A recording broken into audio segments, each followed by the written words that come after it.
Bonsoir. Et donc, il y a du monde, hein? Oui, il y a du monde.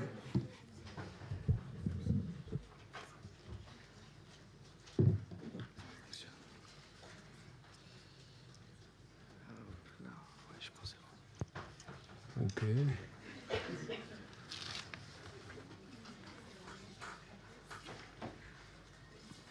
Bonsoir. Bonsoir à toutes et à tous. Je suis très heureuse de vous accueillir pour cette première conférence de l'année 2025 au nom de l'ASPA, l'Association des étudiants de Sciences Po pour l'Afrique. Je tiens également à vous souhaiter une excellente année 2025.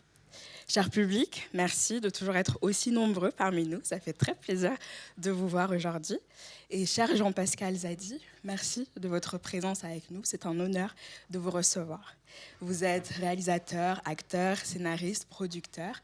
Le grand public vous découvre à travers Tout simplement Noir, un rôle qui vous a valu le César du meilleur espoir masculin en 2021.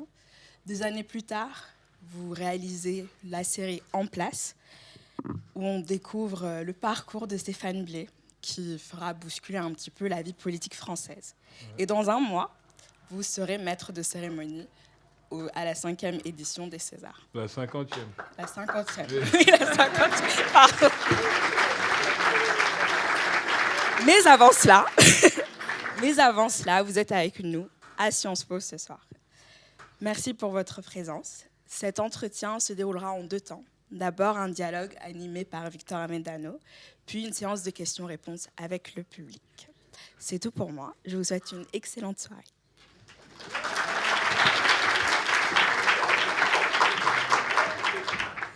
Merci Joy, bonsoir à tous. Quel plaisir de vous recevoir aussi nombreux. Merci Jean-Pascal Zadi d'être venu ce soir à Sciences Po. J'aimerais ouvrir cette conversation en faisant un pas en arrière, à une époque où, pour vous, c'était compliqué, voire impossible de se projeter dans les métiers du cinéma. Pas beaucoup de modèles. Et à cette époque-là, je crois que, vous me corrigez si je me trompe, vous voulez devenir footballeur. Oui. Malgré tout, est-ce qu'à ce moment-là, vous avez un goût pour le cinéma ? Pas du tout. J'étais vraiment pas du tout un amateur de cinéma. J'allais pas au cinéma, je regardais pas spécialement les films. Les seuls moments où je regardais des films, c'est quand j'étais avec mes 8 frères et sœurs, avec mes parents, et on regardait des films au salon et tout. Mais le milieu du cinéma en général, franchement, j'en avais rien à foutre. Ça me concernait pas. J'aimais bien Eddie Murphy, Louis de Funès, des trucs comme ça, mais je regardais pas du tout ça. Et comme beaucoup de personnes de mon époque, issues de mon milieu, mon premier objectif, c'était d'être footballeur ou rappeur. Les deux ont raté. Mais c'est ça. Il y a eu le foot et ensuite, je crois, le rap. Ouais. Et c'était pas juste écouter de la musique, vous en avez vraiment fait. Oui, oui. Et moi, ce que j'aimerais savoir, c'est qu'est-ce que vous avez appris de cette école-là, du rap ?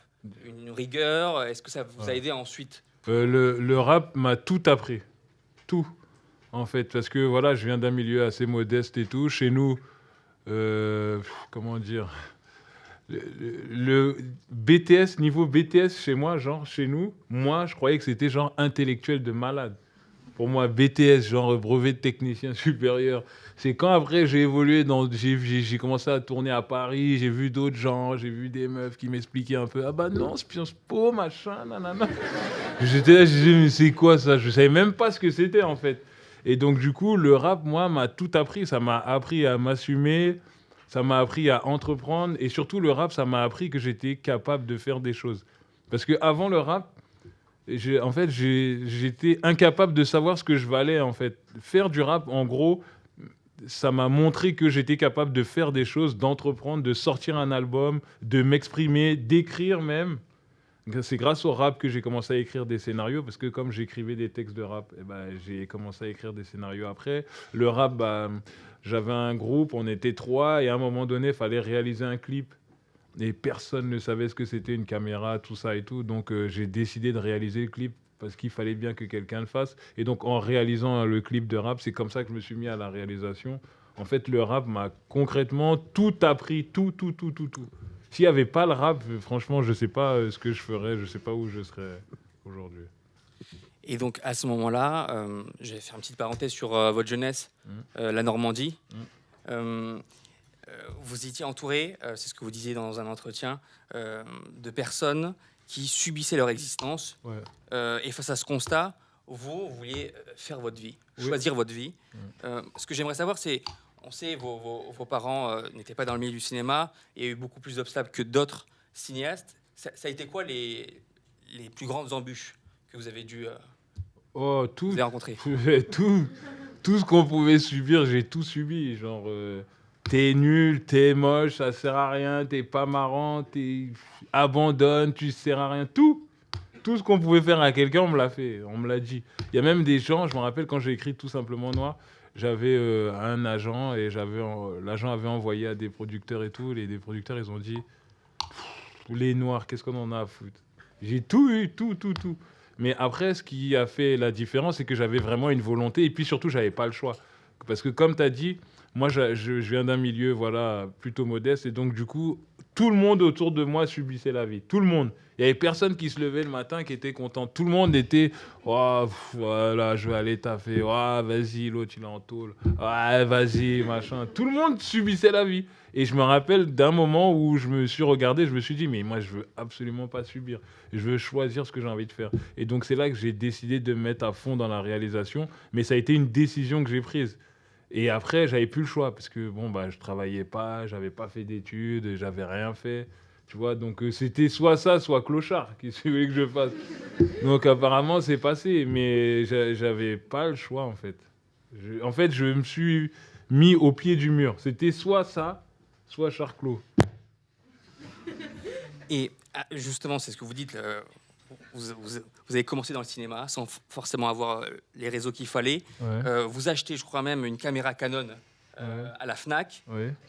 Ensuite, vous incrustez dans les studios de la radio Skyrock. Ouais, En fait, ouais. vous touchez un petit peu à tout. Ouais. C'est quoi la débrouillardise pour vous? Qu'est-ce que ça signifie?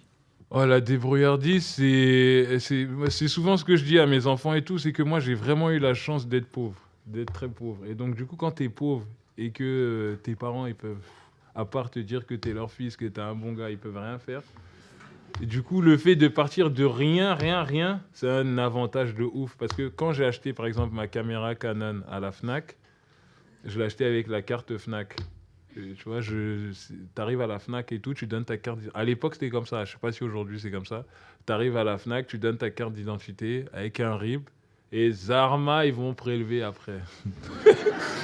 Donc j'ai dit, mais attends, donc on m'a donné la carte Fnac, on m'a dit, ah ouais, 1 500 €, tu peux acheter ce que tu veux avec et après on te prélève. J'ai dit, bah ok, vas-y, je vais prendre une carte Fnac. J'ai pris la carte Fnac et j'ai acheté la caméra Canon avec.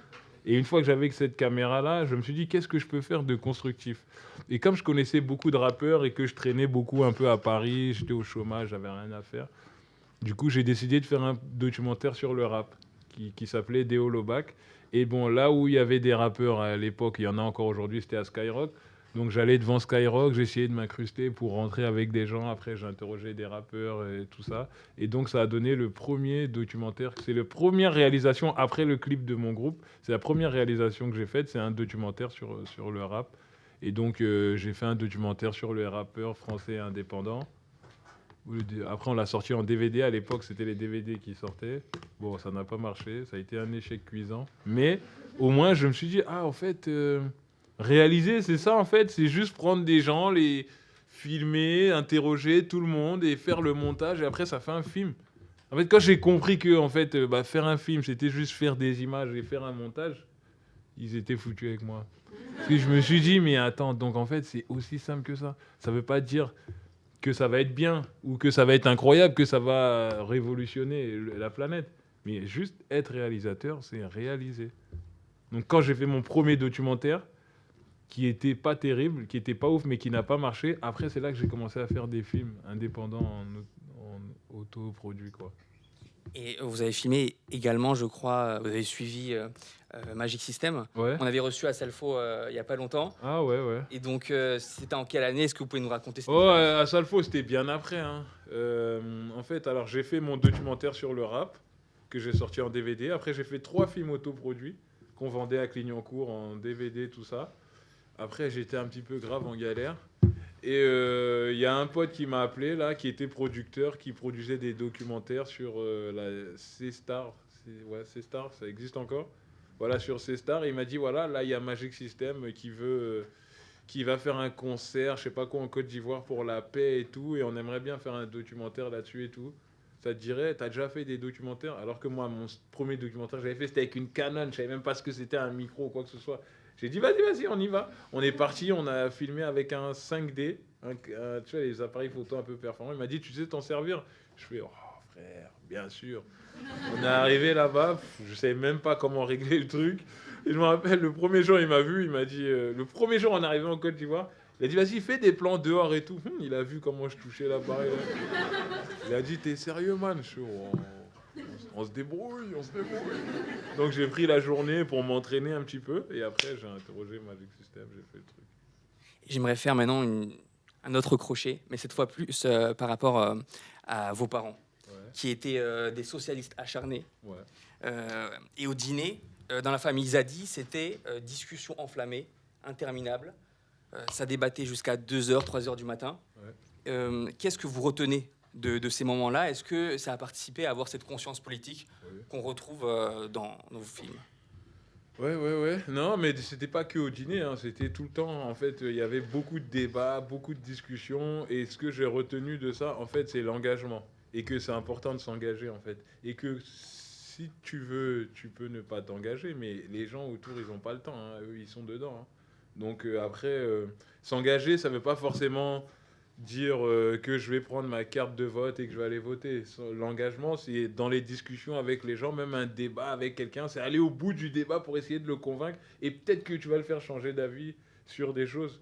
Pour moi, l'engagement, tel que mes parents ils me l'ont enseigné, bien sûr que c'était un engagement politique, mais la politique, c'est pas simplement avoir sa carte d'électeur. La politique, c'est tous les jours. C'est ne pas faire ça parce que ça se fait pas. Débattre avec un gars, discuter avec un gars dans la rue s'il a envie et s'il veut bien pour lui dire que ce qu'il pense c'est pas ouf, mais peut-être que essayer d'ouvrir aussi les œillères à des gens. Ce que mes parents m'ont montré, c'est que les gens ils sont pas non plus en fait nous on peut souvent croire que les gens ils sont bêtes ou ils sont méchants et tous les gens ils sont pas spécialement méchants, c'est juste qu'ils sont pas au courant, tu vois, ils savent pas que tu vois, tu peux discuter avec un gars qui est là et il sait pas que, en fait, voilà, genre, je te donne un exemple, il sait pas qu'en Afrique, il y a le franc CFA, il sait pas ce qui se passe, il est juste dans son truc, il est peut-être pas méchant, mais peut-être que toi, tu as des informations que lui, il a pas, et juste en lui ouvrant les yeux sur certains sujets, et ben, peut-être que ce gars-là, il va changer, tu vois. Enfin, je sais pas si c'est clair ce que je dis. Voilà. Et cet engagement, je pense que beaucoup de personnes vous ont connu comme ça. On le retrouve bien dans le film Tout simplement Noir, produit en 2020. Et un projet à la base, est-ce que vous disiez, qui a essuyé beaucoup de refus.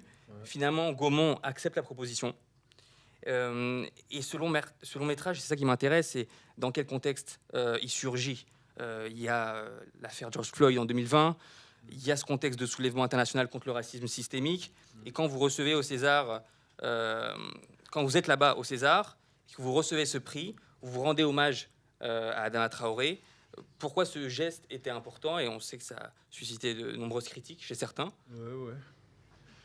Non, c'était important parce que le film Tout simplement Noir, ça, tu vois, ça parle quand même d'un combat antiraciste et tout. Et je me voyais pas genre avoir un César et dire ouais merci ma grand-mère, merci machin, tout ça. J'avais envie de tout rendre au film et que en fait tout ce que le film m'avait apporté et tout, et ben j'avais envie de lui rendre ça au César et tout et parler de ce dont le film parlait et mettre ça sur la place publique. Et franchement, bien sûr, oui, j'ai reçu beaucoup de critiques de plein de gens, même de la communauté, qui m'ont dit mais t'aurais jamais dû faire ça, ta carrière, machin, tout ça. Mais en fait, je pense que la vie, c'est des engagements et j'avais vraiment pas peur, en fait. J'ai dit ce que j'avais envie de dire et il s'est absolument rien passé en plus. Ça veut dire que souvent les gens ils ont rep. Ouais, mais il faut pas dire ça parce que tu risques truc. Et souvent tu dis, il se passe rien, frère. Il se passe absolument rien. Et peut-être que aussi la peur, ça permet aux gens de se réfugier derrière des choses et comme ça ils se disent non mais si tu fais ça il va avoir ça et eux comme ça ils peuvent bien se cacher sans que je les juge ou quoi que ce soit. Mais en vrai, juste dire les choses, si c'est la vérité, il se passe rien. Franchement, moi, il s'est rien passé du tout. après ce succès avec Tout simplement Noir, il y a En place sur Netflix. Et là, vous jouez du coup un animateur social de banlieue qui décide de se lancer à l'assaut de l'Élysée, qui ne se sent pas représenter la figure de l'animateur. Qu'est-ce qu'elle représente pour vous? Beaucoup. L'animateur, ça représente beaucoup parce que moi, j'en ai connu beaucoup dans ma vie. Et j'ai toujours été admiratif de vraiment toutes ces personnes-là qui gagnent pas grand-chose et qui sont là et qui ils t'éduquent pas, mais ils font partie de ton éducation, ils t'accompagnent, ils te donnent des conseils. En fait, j'ai l'impression que le tissu associatif, il est trop important dans une société et qu'en France, il n'est pas assez mis en valeur. Et moi, je suis vraiment admiratif de toutes ces personnes-là. Et je me rappelle de tous les animateurs que j'ai eus dans ma vie, tous, de 8 ans jusqu'à ce que j'en ai plus rien à foutre. Mais au moins, jusqu'à 15 ans, 16 ans, je connais tous les animateurs. Et ce qui me fait plaisir aussi, c'est que voilà, aujourd'hui, ils m'envoient des messages, ils sont contents, ils sont fiers de moi. Donc tout ce qu'ils ont fait, ça n'a pas servi à rien, tu vois. Et malgré la bonne volonté, donc je reviens sur En place de cet Et animateur. beaucoup d'allers-retours. Oui, c'est ça, c'est ça l'ASPA. Et avec Stéphane Blé, référence à votre grand-père maternel. Malgré sa bonne volonté, cet animateur-là se retrouve confronté à la dureté et à l'hypocrisie des politicards.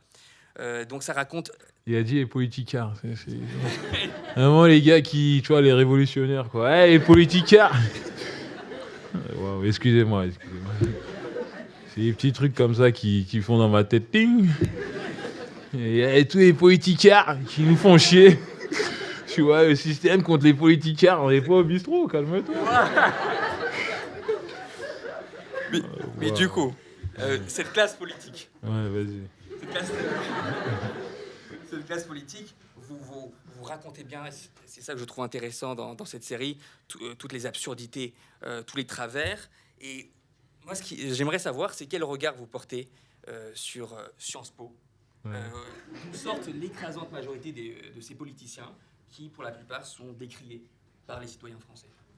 Ah, les politiciens, ils viennent de Sciences Po ? L'écrasante majorité. Ok, non, bah, donc c'est quoi la question ? Qu'est-ce que je pense de quoi ? De cette école où certains viennent ici pour en faire un métier. Ah, ok. Bon, en fait, Sciences Po, tout ça, l'ENA, tout ça, moi, franchement, j'ai connu l'existence de ça très tard. Qu'est-ce que je pense de Sciences Po ? Eh ben, je pense que c'est une école qui fait des politiciens, mais il n'y a pas besoin non plus d'être à Sciences Po pour faire de la politique. Je pense que c'est à la portée de tout le monde, l'engagement. Et après, que la politique, ce soit un métier, je ne suis pas très pour. Je préfère que la politique, ce soit un engagement perso et qu'on n'est pas là pour faire de l'argent là-dessus et on n'est pas là pour vivre sa vie, tu vois, toute sa vie en politique. Mais par contre, je pense que c'est bien que cette école-là existe et que du coup, ça mette un petit cadre et que... mais est-ce que c'est gratuit, Sciences Po ? Ah, c'est pas gratuit ? Ah, c'est payant. Ah, excusez-moi, je suis pas au courant, moi. Ah, ok, d'accord, donc c'est payant, Sciences Po et tout. Ça dépend des revenus. Ça coûte cher, genre ? Ça peut coûter très cher. Ah, ok. Bah, je sais pas, qu'est-ce que tu veux que je dise sur Sciences Po ? Je sais pas, c'est vraiment pas un truc que je connais, hein. Je connais vraiment pas ce qui se passe là-dedans. Mais je pense que, en tout cas, pour faire de la politique, c'est bien peut-être si tu as été formé à Sciences Po, mais c'est pas non plus une obligation. Tu peux venir du tissu associatif. En fait, il y en a qui ont la politique vraiment, c'est... Comment dire il y en a qui ont ça dans le sang, quoi, tu vois. Et il y en a qui sont obligés de venir à l'école. Bon, enfin bon.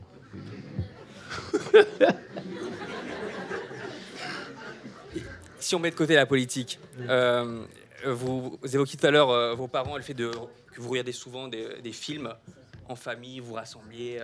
Moi, ce que j'aimerais savoir, c'est quel acteur représente Jean-Paul Belmondo ? C'est quelqu'un qui, je crois, vous a inspiré beaucoup. Ouais. Et vous avez même dit une fois que cet homme-là vous avait fait aimer la France. Franchement, ouais. Parce que, en fait, quand tu regardais... moi, j'étais dans une ville en Normandie et tout. Et donc, souvent, le fait d'être une des seules familles Renoir dans notre petite ville et tout, c'était difficile parfois, tu vois. Et mon père, d'ailleurs, m'a raconté qu'il recevait souvent des lettres, mais il nous a dit ça très tard. Souvent des lettres d'insultes et tout sur nous et tout.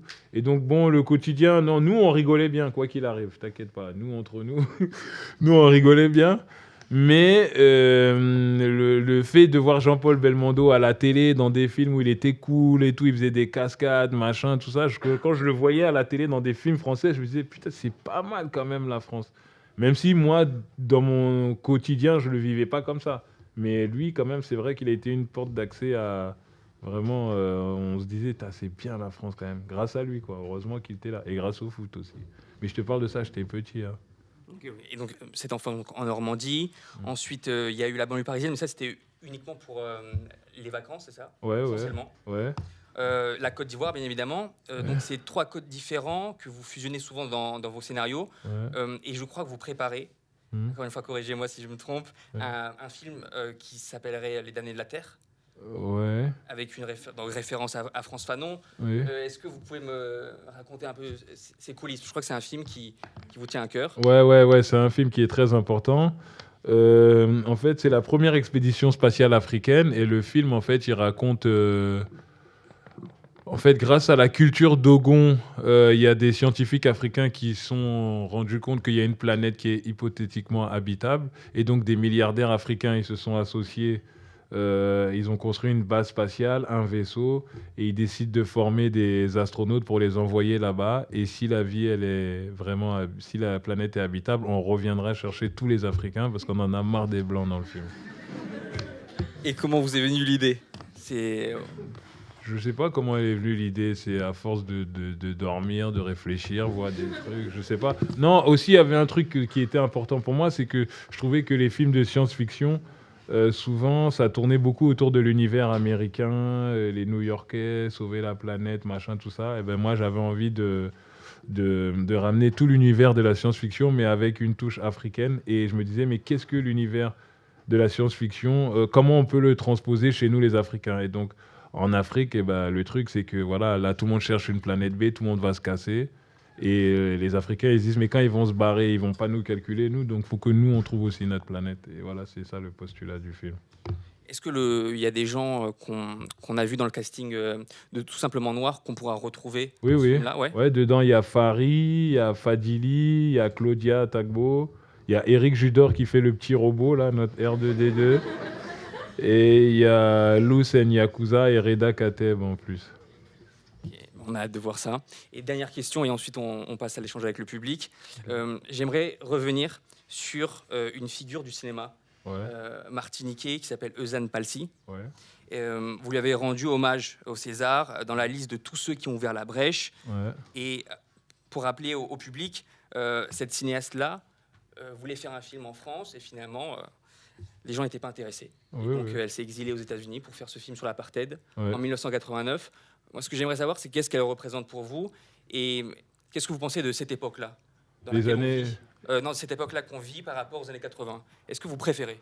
Ah oui, je pense qu'aujourd'hui, quand même, la jeunesse a beaucoup plus d'exemples que nous dans le cadre du cinéma. Moi, quand j'étais...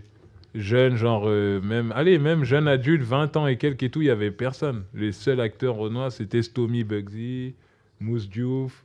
Il n'y avait pas de réalisateur noir, il n'y avait pas de film genre qui donnait un discours que moi j'avais envie d'entendre. Vite fait, il y avait La Haine, mais bon, La Haine, je trouve, c'était super, mais il n'y a eu que ça, quoi. Et donc, oui, je trouve qu'aujourd'hui, l'époque, elle est bien. Comme quoi, l'engagement, ça paye. Et, tu vois, à force de faire des choses, à force de l'ouvrir, à force de parler, tu vois, même si ça avance lentement, mais ça avance quand même, je trouve. Et je trouve qu'aujourd'hui, c'est bien mieux que dans les années 80. Où les rôles des tontons renois dans les films avant, ils étaient durs. Et la daronne Renoir dans les films à l'époque, c'était toujours dur. Là, c'est encore un petit peu dur, mais ça s'ouvre un peu, tu vois. On fait en place... On fait Tout simplement Noir. Il y a Mati Diop, il y a Alice Diop, il y a Ladj, il y a, tu vois. J'avais donné 5. Mais bon, ça avance quand même. Je trouve que ça avance quand même. Merci pour cet échange. Ouais, de rien. Et on passe aux questions du public. N'hésitez pas à lever votre main et on vous fera passer un micro. Il y a un Renoir déter, il va me dire un truc là. Il n'est pas là pour rigoler, lui. Bonsoir. Bonsoir. Bonsoir. Alors, moi, tout ce que j'aimerais savoir vous concernant, c'est... Tout le reste, je t'en fous. Hein. Il y a non. Que je veux savoir. Il a dit, moi, ce que je veux savoir d'abord, toutes tes histoires-là, je m'en fous de ça. Non, mais c'est vraiment votre travail d'acteur. Ouais. Comment est-ce que vous travaillez? Est-ce que vous avez des exercices particuliers ou pas du tout? Non, des personnages ou... Non, vraiment, j'ai pas de travail de méthode d'acteur. Comment on va dire déjà, il faut que le scénario il m'intéresse. Et ouais, quand je choisis le scénario et que le scénario il m'intéresse, souvent dans le personnage, il y a quelque chose de moi dedans. Et donc, je m'implique beaucoup personnellement dans le truc. En fait, moi, ma stratégie, chacun a sa stratégie comme acteur, mais moi, ma stratégie, quand je joue pas, en fait. J'essaye d'être vraiment vrai et de vivre le truc. Et c'est ma manière à moi. J'ai pas de truc de ouais, alors pendant un mois, je me suis enfermé. Non, j'ai pas ça. Juste, tu me donnes la scène, je regarde ce qui s'est passé avant, je regarde pourquoi il réfléchit comme ça, ce qu'il va faire après, et je vis le truc, quoi. C'est tout. C'est comme ça que je fais. Après, ça veut pas dire que c'est la bonne manière, mais en tout cas, c'est ma manière.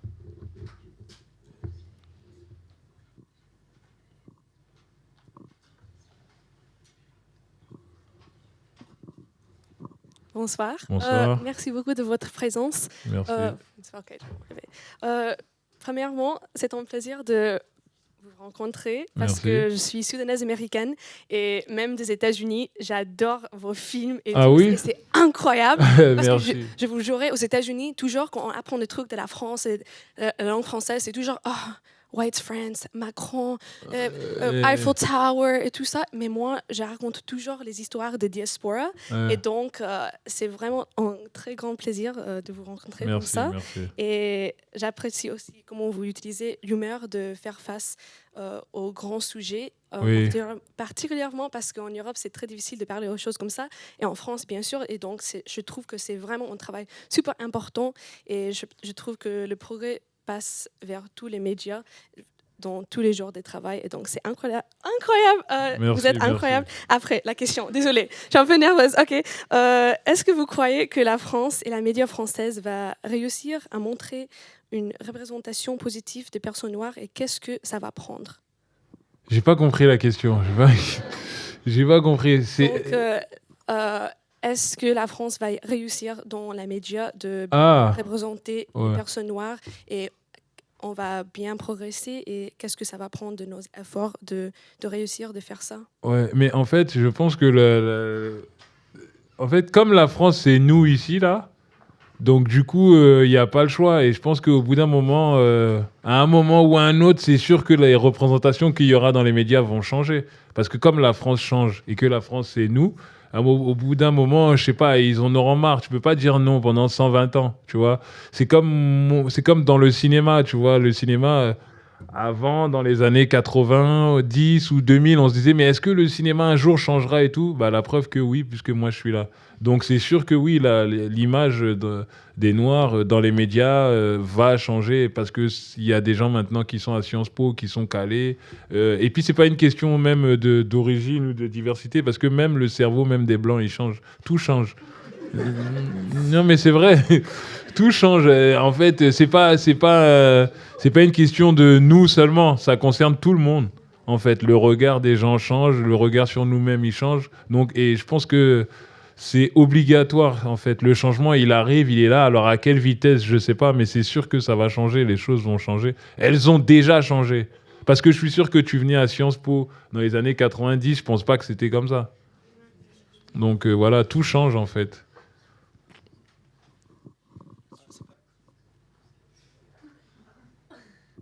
Bonsoir.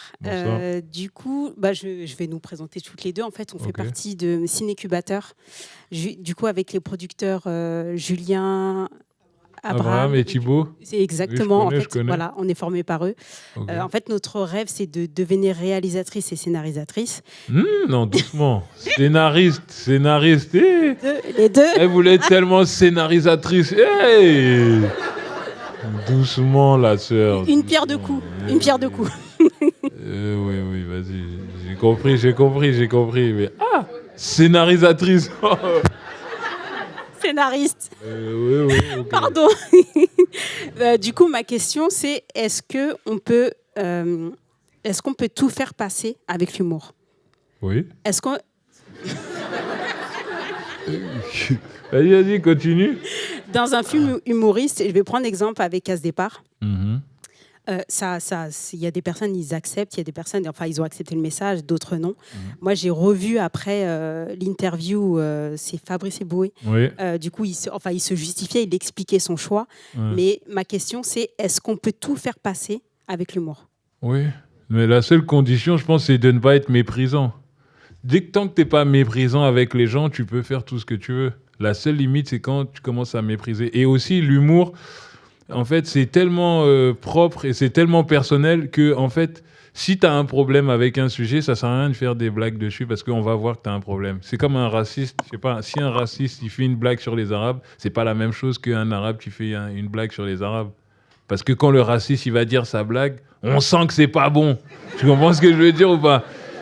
Ou même pas un Arabe, même je sais pas, un Asiate en fait. Pour moi, l'humour, ça passe quand tu as zéro compte à régler avec rien du tout.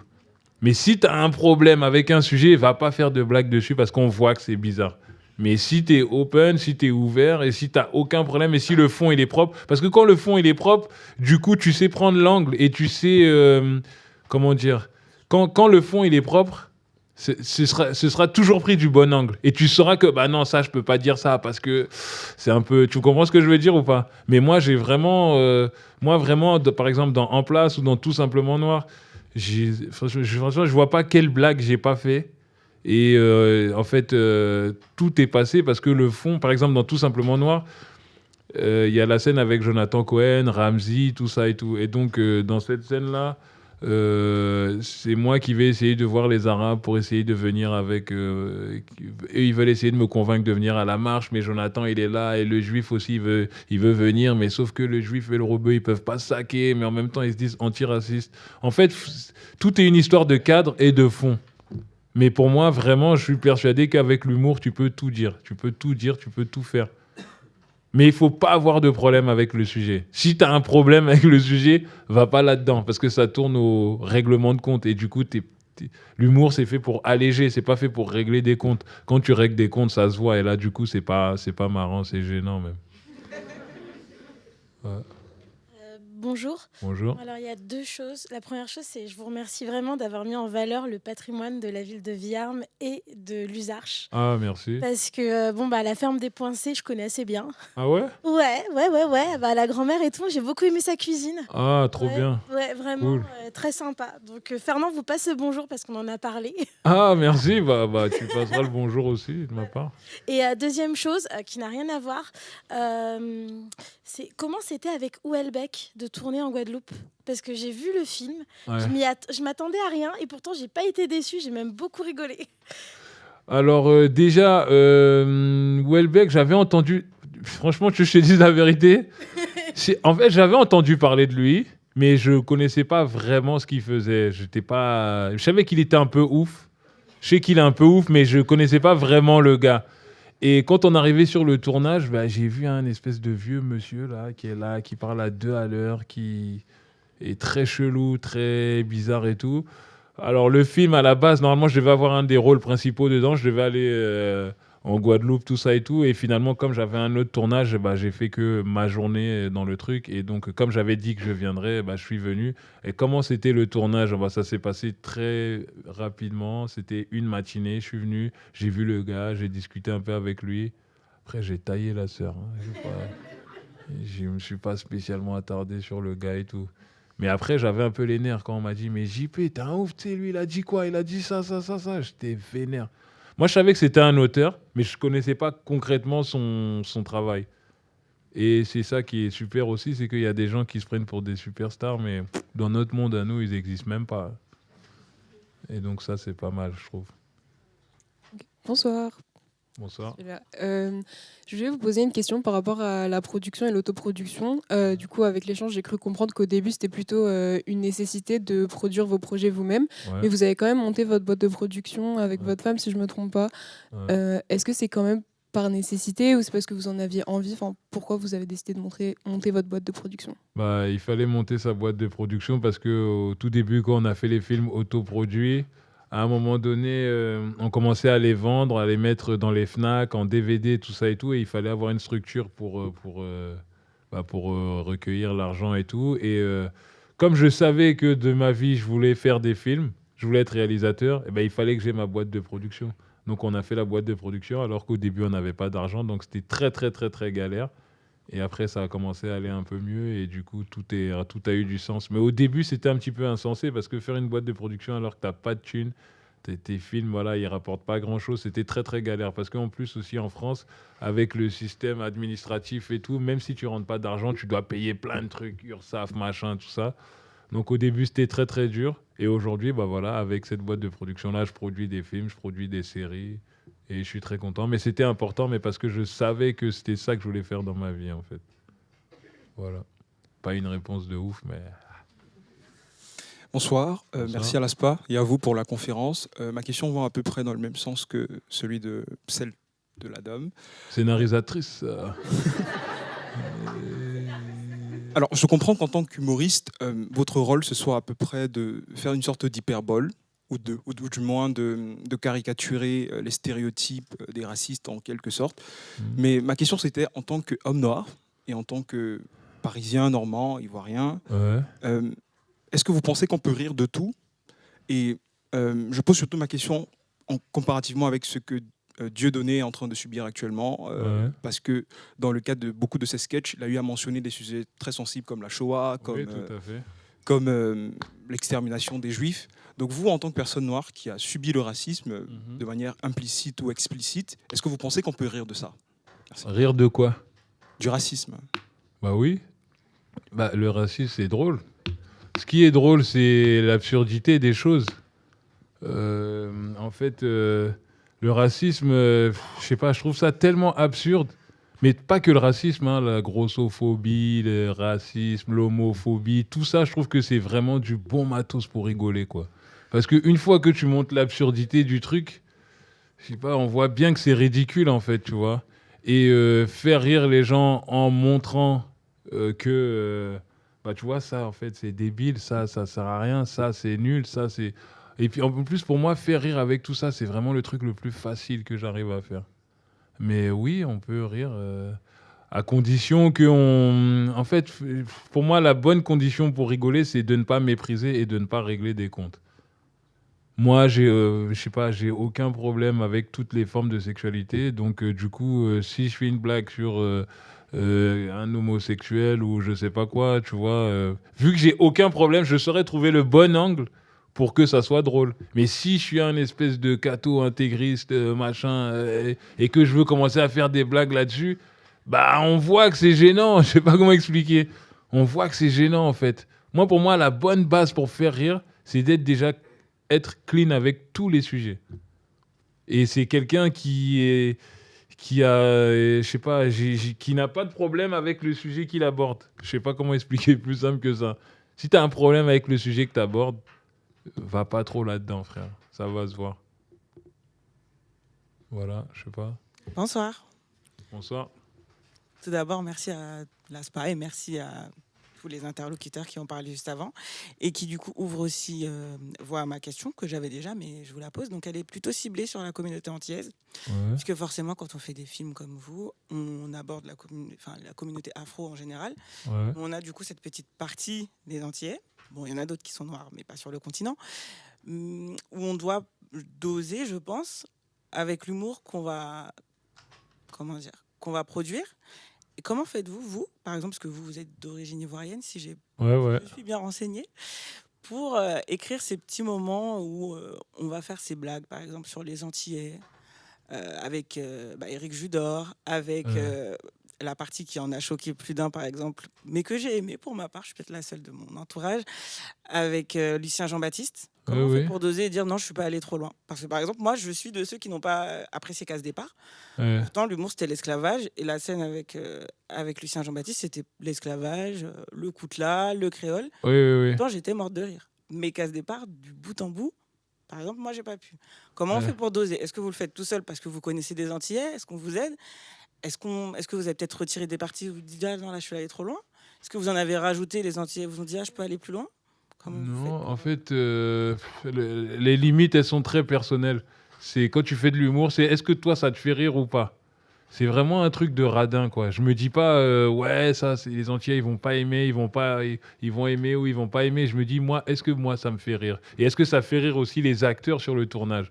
Parce que Lucien Jean-Baptiste, c'est un Antillais, Fabrice, il est un métis camerounais. Et donc, le petit fight qu'ils ont et tout, est-ce qu'on l'accepte ou pas? Mais je pense qu'on l'accepte déjà d'une part parce que Fabrice a accepté de se foutre de la gueule de son propre film et Lucien Jean-Baptiste a accepté de se foutre de la gueule de son propre film. Donc à partir du moment où tu vois que eux ils se moquent d'eux-mêmes, du coup ils peuvent dire ce qu'ils veulent, ça passe. Le problème c'est quand les gens ils sont un peu trop premier degré et qu'ils veulent qui veulent faire des blagues sur des sujets sensibles alors que lui il est premier degré. Alors que quand la scène commence et que l'autre il dit ah vas-y ton film là, des noirs qui tombent le cul dans la neige. Tu vois, déjà, ça veut dire que l'autre, il a accepté qu'on se foute de sa gueule et que Fabrice a accepté de foutre de sa gueule. Une fois que c'est bon, on est là pour rigoler. Après, on peut dire ce qu'on veut. Tout va bien, tout va passer, quoi. Voilà. Mais je pense que la bonne unité de mesure, c'est d'abord nous-mêmes. Est-ce que nous-mêmes, ça nous fait rire? Est-ce que moi-même, ça me fait rire? Est-ce que les deux acteurs, ça les a fait rire? Et on est vraiment bien kiffé. Ils étaient très contents, moi, j'étais content. Donc, je pense que ça transparaît aussi dans la scène, tu vois. Bonsoir. Ici. Bonsoir. Ouais. Vous avez dit que vous avez commencé la réalisation grâce au rap. Ouais. Et on voit qu'à certains moments, par exemple dans En Place, vous faites un petit peu de flow et on sent que vous aimez ça. Donc la question, c'est de savoir si vous allez potentiellement sortir des albums de rap, si vous comptez utiliser votre boîte de production aussi pour produire des rappeurs et je dirais votre implication de ce... Vous rappez? Non, okay. Pas du tout. Mais par contre j'en écoute, j'aime bien. Non. Ouais, non, parce que à la base, non. Comme je dis, moi, mon vrai rêve, ce serait vraiment d'être rappeur. Et donc, oui, à chaque fois que je peux placer un petit lyrics, t'as capté. J'essaye parce que c'est une vraie frustration. Ouais, ça c'est de la frustration. Parce qu'il y a plein de gens en plus qui me le disent et tout, qui me disent mais pourquoi tu rappes tout le temps dans tes trucs? Dans Tout Simplement Noir, je rappe avec Soprano. Dans En Place, je rappe. Là, dans le dernier truc, je rappe encore un peu. Les gens me disent mais pourquoi tu veux rapper? Eh ben parce que je suis un rappeur raté. Et donc on essaye de se rattraper comme on peut, c'est tout, rien de plus. Et donc ouais, j'avoue franchement. En plus, je réfléchissais à ça il y a pas longtemps avec des potes et tout. Des potes qui me disaient mais pourquoi tu sors pas un album et tout. J'avoue, j'ai un peu envie quand même. Mais j'ai peur de m'afficher parce que ce serait le seul truc où je serais vraiment premier degré. Les gens ils vont dire oh il abuse. Là ils rigolent pas. Parce que là je sais pas, t'es là, tu rappes, t'es bien. J'ai vraiment envie de faire un truc de rap. Mais bon, comme on n'a qu'une vie, un jour ça va arriver. Ne soyez pas surpris un jour. Vous avez un album avec une tête hyper sérieuse. Je suis là comme ça. Mais qu'est-ce qu'il a, JP? Eh ben, écoutez, je fais ce que je veux. Mais oui, franchement, j'aimerais bien. Mais tu sais qu'il n'y a pas longtemps, j'étais au concert de Caris, au lieu Arena, là, et tout. J'étais tranquille dans les tribunes. Il y a un pote de Caris et tout, il vient me voir et tout. Il me dit, ouais, JP, tout, ça te dit de monter sur scène? J'ai dit, bah oui. Et là, il a fait Zo, le morceau Zo et tout. J'étais sur scène. Ah là là là là. Les gens m'ont filmé, ils ont montré ça à mes enfants. Mes enfants m'ont dit, mais papa, c'est comment? T'étais trop heureux là, c'est quoi le problème? J'ai dit, non, t'as vu, il m'a invité, je suis venu au calme, tranquille. Mais cette sensation-là que j'avais sur scène, elle était incroyable. Franchement, je remercierai jamais assez Caris pour ça. Mais oui, j'en parle souvent, ouais, mais je pense que je vais faire un album. Ça veut pas dire que ce sera bien, hein. Mais ce qui est sûr, c'est que je vais lâcher un petit EP au calme. Un petit 8 titres très très sérieux. Les gens ils vont être un peu choqués, mais qu'est-ce que tu veux? Non, mais je crois que je vais le faire. Ouais, Et il faudra pas me juger pour ça. Chacun fait ce qu'il peut. J'ai pas compris ce que t'as dit. Ah, Elise Moon. Non, mais Elise Moon, il a fait un album de je sais pas quoi. Non, nous, ce sera un vrai bail. Ce sera un vrai truc, t'inquiète pas. Ah non, si on fait l'album, on va faire un album sérieux, hein, avec des vrais feats et tout. Tac, Caris, tout ça, des vrais trucs. Bonsoir. Bonsoir. avec le succès de Tout simplement Noir, En place qui fonctionne bien sur Disney+, et là votre... Ouais, c'est Netflix, mais bon. Pardon. Non, c'est la prochaine série du coup sur Disney+ qui arrive. Ouais. Et votre film qui est une comédie qu'on peut qualifier de genre. Ouais. Moi, je m'interroge, c'est à quel point ce succès-là vous permet d'avoir une liberté créative dans la sélection de vos projets, l'attribution de vos budgets et la sélection de vos castings. Parce que vous êtes quand même de plus en plus dans des films, là récemment L'Amour ouf qui a quand même très très très bien fonctionné. Comme je l'ai dit, vous faites une comédie de genre. Comment est-ce que, à quel point les producteurs vous font confiance sur base d'idées? Est-ce qu'avant il fallait fournir des documents beaucoup plus solides à base de pitch, graphique, etc. Ou là maintenant, juste avec une idée, les producteurs se disent bon JP, on sait comment il fonctionne et allons-y quoi. Ouais, non, alors le fait que En place ait marché et que Tout simplement Noir ait marché aussi, ça me donne des facilités pour monter des films et tout. Là, le film que j'ai fait, le dernier film dans l'espace, là, c'est un gros budget et donc c'est parce que mes films d'avant ont marché. À l'époque, les gens calculaient même pas, c'était difficile. Tout simplement Noir, à l'époque, il avait coûté genre 2 millions d'euros, tu vois. C'était un tout petit truc, c'était un tout petit budget. Et là, le dernier, là, c'est pas la même chose. Ouais. C'est parce qu'il a fallu construire le vaisseau, la base spatiale, machin. Il y a plein de trucs qu'on a fait, donc ça a coûté beaucoup d'argent. Et c'est grâce au succès de Tout simplement Noir. Mais en tout cas, je suis très conscient que le succès, c'est une chance d'en avoir, mais qu'il faut aussi se rendre compte que ça peut être très éphémère et qu'aujourd'hui ça marche et que la semaine prochaine peut-être ça ne marchera pas. Donc il faut profiter, j'essaye de profiter comme je peux de ce succès-là. C'est pourquoi j'ai fait mon deuxième film dans l'espace, parce que pour moi je me disais, la façon dont j'aborde chaque projet, c'est que je me dis j'essaye de le faire comme si c'était le dernier. Comme si après ça je ne ferais plus rien. Et donc, si mon dernier film, c'est le truc dans l'espace, franchement, ce ne sera pas grave. Au moins, j'aurais fait le truc dans l'espace. Et il n'y a pas eu de réticence lorsque vous avez dit je passe de la comédie pure et dure à une comédie de science-fiction? Si, il y a eu quand même un peu des réticences et tout, parce qu'en France, on est quand même dans un truc où les gens, ils aiment bien mettre dans des cases et tout. Là, le dernier film, c'est quand même de la comédie, mais ce n'est pas une grosse comédie comme Tout simplement Noir. Il y a quand même, on est dans l'espace, il y a des galères. Le film, il s'ouvre quand même sur un discours où on dit bon, on en a marre des Blancs, il faut qu'on trouve notre planète et tout, tu vois. Donc le film, il commence sur ça et c'est une comédie, mais c'est pas une grosse comédie. Mais en tout cas, je suis très content parce que pour moi, la victoire, elle est déjà là, d'imaginer des Africains dans l'espace, des affiches de nous dans la rue en tenue d'astronaute et tout, avec Faré, Fadili. Je trouve déjà c'est une première victoire parce que moi, j'aurais aimé avoir ça quand j'étais gosse, quoi. Des images de noirs africains dans l'espace avec une fusée, tout ça et tout. Donc, la première victoire pour moi, elle est là. Elle est déjà d'ouvrir un peu l'imaginaire des gens et de montrer que l'espace, c'est pas que le domaine des Occidentaux, quoi. Et que nous, les Africains aussi, on peut se l'accaparer. C'est déjà la première victoire pour moi. Bonsoir. Bonsoir. Donc j'aurais 2 questions. La première question, c'est de savoir comment vous avez fait pour rentrer en contact avec tous les acteurs, Fari, Claudia Tagbo, etc. Ensuite, mon autre question, c'était, vous avez expliqué au début que vous n'avez pas forcément de lien avec le cinéma. Ouais. Maintenant que vous êtes dans ce milieu, est-ce que vous avez un engagement pour essayer de partager cet univers-là avec des gens qui ne sont pas forcément prédestinés ou qui n'ont pas forcément d'intérêt, je ne sais pas, avec les publics plus jeunes, faire des actions, aller à leur rencontre, ou même, vu que là vous êtes autoréalisateur, si vous voulez essayer de, je sais pas, partager votre expérience ou donner des conseils à des gens qui aimeraient se lancer, si vous essayez d'avoir un peu un engagement au sein de la communauté pour partager votre expérience du cinéma et des conseils. Elle est longue la question. Oui. La boîte de production que j'ai créée aussi, c'est pour ça. On reçoit beaucoup de projets, on reçoit beaucoup de trucs, on essaye d'aider, de guider comme on peut. Après, quand je tourne des films et tout, et des séries, j'aime bien mettre aussi un peu des nouvelles têtes. Par exemple, En place, il y a Jean-Claude Mouaka, qui n'était pas trop connu et tout, et que j'ai mis En place, et qu'aujourd'hui, il commence à tourner des trucs. Dans la mission de l'espace, le film de l'espace, aussi, j'ai essayé de mettre des nouvelles têtes. En fait, pour moi, c'est important en tant qu'acteur, réalisateur et même producteur, d'essayer de faire de la place. La scénariste du nouveau film que j'ai fait dans l'espace et tout, c'était une fille, c'est une jeune burundaise, franco-burundaise. Et ben, du coup, elle avait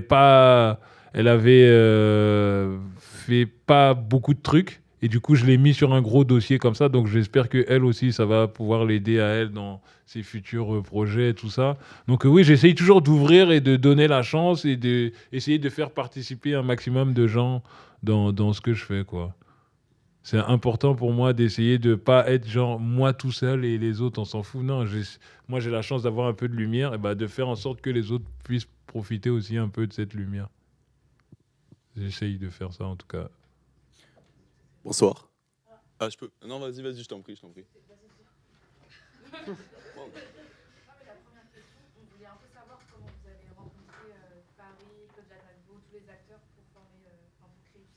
Pour faire tout simplement noir. Franchement, s'il y a bien un truc dans la vie qui est pas très important, c'est vraiment les contacts. En vrai, les gens, ils font toute une montagne des contacts, mais tout simplement noir. Le film n'a pas marché parce qu'il y a Claudia Tagbo et si, quand même un peu.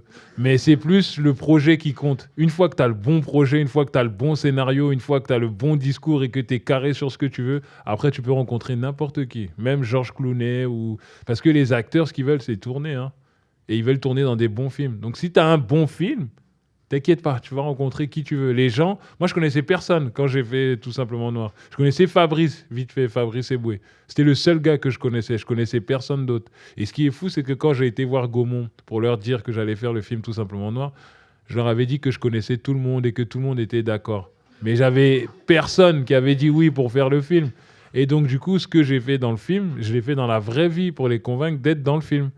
Et tout le monde a dit oui, en fait. J'ai dû peut-être avoir un refus ou 2 refus, tu vois. Mais tout le monde a dit oui. Et le jour, je me rappelle, où... en fait, à la base, il ne devait pas y avoir Omar dans le film. On devait parler de lui et tout, parce que mon personnage, il devait être un peu jaloux de lui. Il ne devait pas y avoir Omar. Et Gaumont, Gaumont m'a dit, mais vas-y, fais un truc pour Omar et tout. Écris pour lui, on lui envoie, on verra, tu vois. Donc j'ai écrit la scène pour Omar et tout, on a envoyé, et après Omar, je me rappelle, lui il vit à Los Angeles, donc il m'a appelé un soir, je sais pas, peut-être il était 23h, minuit, je sais pas, et il m'a dit voilà, j'ai bien reçu ton truc et tout, ton film on va le faire, et on va montrer que quand on est unis, on peut faire tout ce qu'on veut, et que ça va marcher, machin, tout ça. Et quand Omar il m'a appelé pour me dire ça, là je me suis dit non mais c'est bon. C'est bon. Même parce qu'à l'époque, Omar, genre, il est toujours, il était aux États-Unis. C'était la big rosta du game, tu vois ce que je veux dire? Et que lui, il m'appelle moi, petit pouilleux, dans mon lit, comme ça, pour me dire il va faire le film. Je me suis dit, ah ouais, c'est pas mal hein, quand même. Mais tout ça a été possible parce que le scénario, il était carré, il était bien pensé, il était, tu vois. Donc, comment j'ai fait pour rencontrer Claudia Tagbo? Farid, je sais pas, Farid, j'ai rencontré, il était à Grand Boulevard, Hexago, dans un café, et je passais comme ça, et je l'ai vu, j'ai dit, vas-y, je vais faire un film et tout, je veux que tu sois dedans et tout. Il m'a dit, vas-y, assieds-toi, je vais raconter le film. Il a dit, vas-y, ok, je serai dedans. Tout le monde, ça a été comme ça, en fait. Il n'y a pas eu... Tu sais, quand tu es vraiment possédé, convaincu par ton projet, en fait, les rencontres, c'est vraiment pas le plus important. Le plus important, c'est qu'est-ce que toi, tu veux raconter, qu'est-ce que tu veux faire. Et souvent, les gens prennent le truc à l'envers. Ils disent, ouais, mais j'ai pas de contact, j'ai pas de truc. Moi, je connaissais personne. Mais mon film, Tout simplement noir, et j'ai réussi à le faire produire chez Gaumont. Tu vois, avant Gaumont, je l'ai envoyé à plein de gens, personne n'en voulait. C'est pour dire que en fait, tous les refus, c'est pas grave. Tu peux avoir 2000 refus sur ton scénar, c'est pas grave. Il suffit d'une seule personne qui dise que c'est bien pour que tu démarres ton film. Et les refus, en plus, c'est pas si négatif que ça parce que ça te permet de réajuster. Souvent, quand ils disent c'est nul, peut-être que c'est nul. Hein. Donc, il faut se réadapter, réécrire, repenser le truc, machin, tout ça, jusqu'à ce que tu tombes sur la bonne personne. Et il a fallu une personne qui me dise « Oh, mais c'est bien ». Et après, le film a pu être fait. Donc, voilà. Et les contacts, franchement, c'est pas très important. Si tu as un très bon scénar, je te jure, je te parle sérieux, si tu as même un très bon scénar, ça se trouve, DiCaprio, tu peux l'avoir. Tu peux avoir tout ce que tu veux tant que tu as un bon scénar, tant que tu as un bon truc et que tu sais en parler et que, tu vois, et que c'est un truc qui te passionne, quoi, tu vois. Tu peux avoir qui tu veux. J'ai réussi à avoir Omar, frère. J'étais au chômage, j'avais pas de thunes, j'avais rien du tout. J'ai réussi à avoir Omar, pas pour mes beaux yeux, parce qu'il trouvait que le sujet en valait la peine. Tu vois. Bonsoir, je suis là. Ouais. Déjà, merci d'être ici. Moi, j'ai regardé la première saison de En Place. Je trouvais ça en vrai super drôle et super intelligent. Il y a surtout un épisode que j'ai bien aimé, c'est quand du coup, l'équipe de campagne de Stéphane Blais elle se rend en Corrèze. Ouais. Et il y a ce dialogue ce mini-dialogue avec le maire de la ville dans laquelle du coup, Stéphane va en Corrèze. Ouais. Où Stéphane lui dit ouais, il y a eu plein de galères pendant la route et tout, genre il n'y a rien d'ouvert et tout chez vous, je sais pas quoi. Et du coup, il fait c'est comme en banlieue, ou je sais plus ce qu'il dit. Oui, je vois dans très les bien. quartiers. Ouais. Et du coup, il y a plein de points communs, je trouve, et à travers cet épisode, tu le montres, entre les quartiers et les milieux ruraux.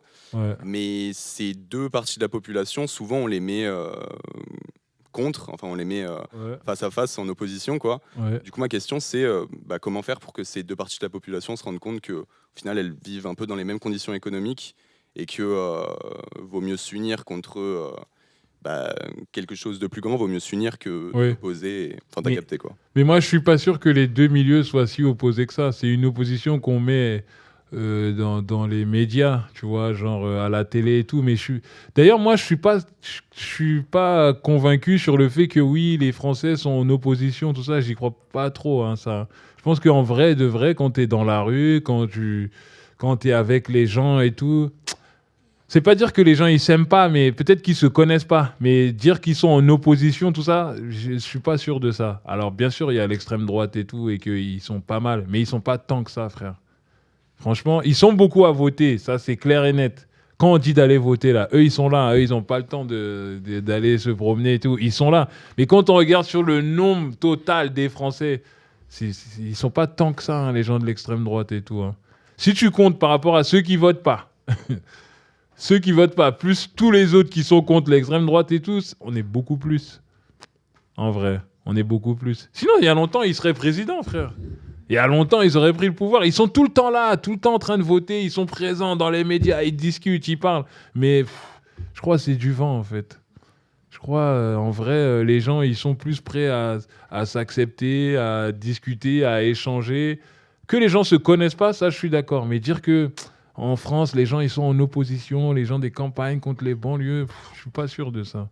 Ça, c'est le narratif un peu médiatique, quoi. C'est le truc qu'on nous raconte, qu'on veut nous vendre et tout. Mais dans la vraie vie, je suis sûr... moi, par exemple, quand j'étais... je vais pas tout tourner autour de moi, mais quand j'étais gosse, je me rappelle, on est parti dans une espèce de colonie de vacances, un peu de cassos, là. Tu vois, on n'était pas... c'est la vérité. On n'a pas pu aller en vacances. Et donc, du coup, la mairie, ils nous ont ramassé tous les ghetto boys de la ville. Ils nous ont ramassés. Ils nous ont foutus dans une campagne, là, je sais pas quoi, là, dans le sud de la France. Mais au début, quand on est arrivé là-bas, genre, les villageois, ils nous regardaient. Ils voulaient pas nous les parts et tout, machin. Et je me rappelle qu'à la fin, il y avait la fête du village. On avait réussi à mettre du rap, on avait mis plein de trucs et tout. Les anciens, ils étaient trop contents. On se checkait, on dansait. Alors qu'au début, genre, on passait dans la rue, on allait acheter des trucs. Les gens, ils nous regardaient mal et tout. À la fête du village, frère, tout le monde a fait la fête ensemble. Et ça m'a beaucoup marqué parce que nous, de notre côté, on se disait, ouais, vas-y, eux, ils nous aiment pas, machin. C'est pas ce qu'ils nous aimaient pas, c'est juste qu'ils nous connaissaient pas, en fait. Ils nous connaissaient pas. Et quand on a mis... Quand on a à la fête du village, on a été voir le DJ, on a dit cousin, enlève tes bails là. mets as et tout. Et le gars il a mis, tout le monde était content, les villageois, les villageoises, on a tous dansé à la fin et tout, tu vois. Je te jure, c'est vrai, c'est une histoire vraie. Et je peux te dire que c'était vraiment des cassos qui étaient avec nous. Hein. C'était une équipe, t'as peur. Tu les vois arriver, une équipe de gars comme ça, tu dis, ouais, ils viennent d'où voilà, et ça s'est super bien passé.